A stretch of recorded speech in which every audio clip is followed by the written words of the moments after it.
But I think we're at a critical moment right now where constantly plastered on our screens and constantly plastered in our lives in front of us is the dehumanization of our community.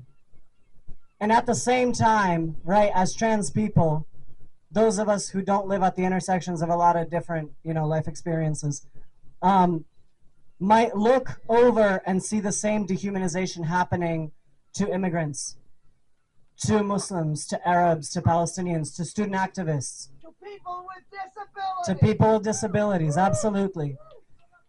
And people of color, absolutely. So we're seeing all of this happen all at once, and we're being encouraged to say, this is too much.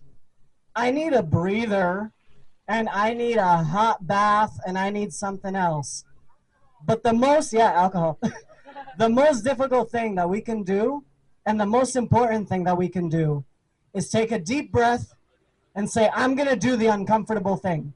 I'm going to do the difficult thing. I'm going to push my boundaries in a way that they're trying to push my boundaries to push me back into hiding. And I'm going to come out and I'm going to show up. And I'm going to show up for every single thing that's going on.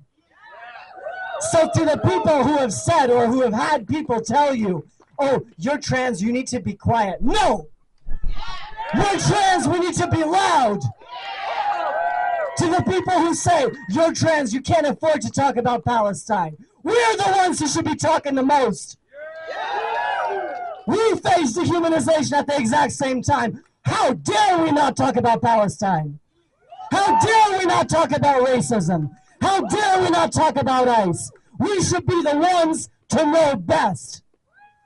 Because trans people of color, trans Muslims, trans immigrants, trans youth have been at the forefront of every single civil rights struggle. Who are we now to listen to somebody telling us to back down?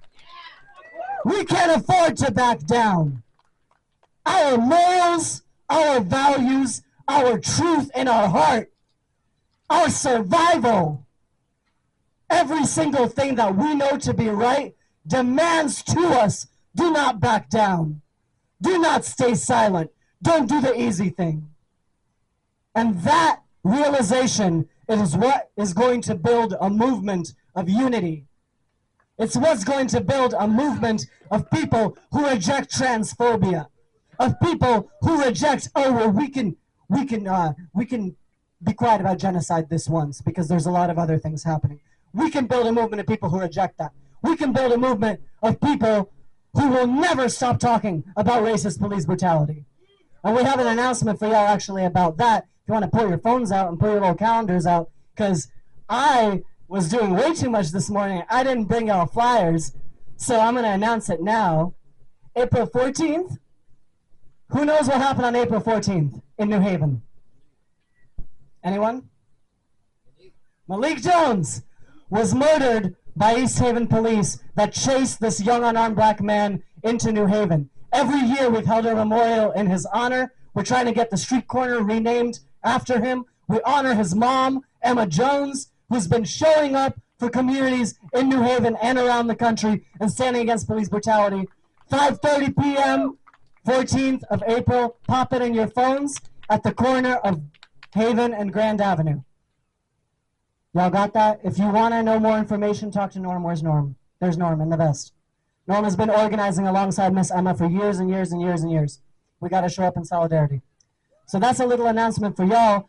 I don't want to be chit-chatting way too much because we have some other speakers here, and then we want to get moving, right, because it's cold. Emma, you want to say a few words?